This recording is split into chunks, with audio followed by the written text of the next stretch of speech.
திண்டுக்கல் புறநகர் பகுதிகளில் கார்த்திகை திருநாளுக்காக மண் விளக்கு தயாரிக்கும் பணியில் ஈடுபட்டுள்ள தொழிலாளர்கள் குளங்களில் மண் எடுக்க அரசு அனுமதி வழங்க வேண்டுகோள் விடுத்துள்ளனர்.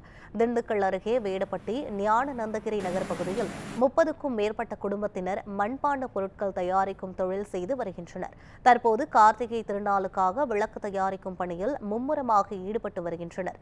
மேஜிக் விளக்கு, கார்த்திகை விளக்கு, குபேர விளக்கு உள்ளிட்ட பல்வேறு விளக்குகளை அவர்கள் தயாரித்து வருகின்றனர்.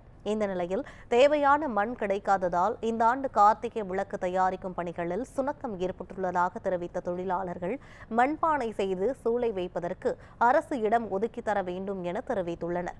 மண்பாண்டங்கள் செய்ய குளங்களில் மண் எடுப்பதற்கு தடையில்லா சான்று வழங்க வேண்டும் என தமிழக அரசுக்கு கோரிக்கை வைத்துள்ளனர். அதாவது கிட்டத்தட்ட எங்கள் பாரம்பரிய தொழிலே இதுதான். எங்கள் குழந்தை முதல் கொண்டு படிக்க வைக்கிறது கூட அதிகமாக படிக்க மாட்டேங்குது. இந்த வேலையில் இருக்கிறதுனால முதல்ல பழகிச்சிங்க. ஆனால் இப்போ இந்த வேலையில் ஏன்னா ஆர்வம் கெட்டு போச்சு அப்படின்னா கொஞ்சம் வர வர கொஞ்சம் வியாபாரம் குறையுது. விலைவாசி கூடுறதுனால நம்ம ஒன்று அதுக்கு மேலே நம்ம போட முடியல. கட்டுப்படி ஆகாதனால பசங்கள்லாம் வேறு வேலைக்கு போகிறது மாதிரி இருக்காங்க. ஒரு சில பேர் தான் பண்ணுறாங்க. இப்போது வருஷத்துக்கு 2 தடவை தான் நம்மளுக்கு சீசனே வரும். ஒன்று பொங்கல், ஒன்று இந்த கார்த்திகை விளக்கு செய்வோம். அந்த 2 சீசனை தவிர வேறு வியாபாரம் ஒன்றும் அவ்வளோ தூரம் நல்லா ஓடாது. இந்த 2 வச்சு தான் எங்கள் வாழ்க்கையே ஓடுது.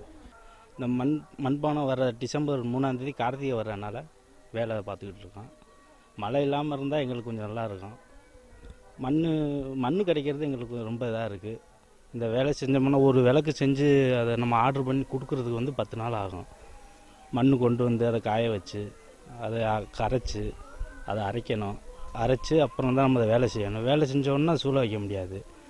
நிழல்லே ஒரு வாரம் இருக்கணும். அப்புறம் தான் சூளை வைக்க முடியும். இப்படி வச்சு கொடுக்குறோம். ஆனால் எங்களுக்கு எந்த வசதியுமே இல்லை. மண் அரைச்சி கொடுக்கறது, சூளைக்கு அள்ளி விட, அப்புறம் காய வச்சதெல்லாம் எடுத்து வைக்க, இந்த மாதிரி எல்லா ஹெல்ப்பும் பண்ணிக்கிட்டு இருக்கேன். இந்த தொழில் நல்லா தான் போய்கிட்டு இருக்கு. ஆனால் மண் தான் எங்களுக்கு கிடைக்க கொஞ்சம் சிரமமாக இருக்குது. அதனால கவர்மெண்ட் எங்களுக்கு ஒரு சர்டிஃபிகேட் கொடுத்தாங்கன்னா தடையில மண் அள்ளுறதுக்கு சான்றிதழ் கொடுத்தா எங்களுக்கு உதவியாக இருக்கும். அப்புறம் மழைக்கால நிவாரண நிதி ஒரு 10,000 ரூபாயை உயர்த்தி கொடுத்தாங்கன்னா ஹெல்ப்பாக இருக்கும்.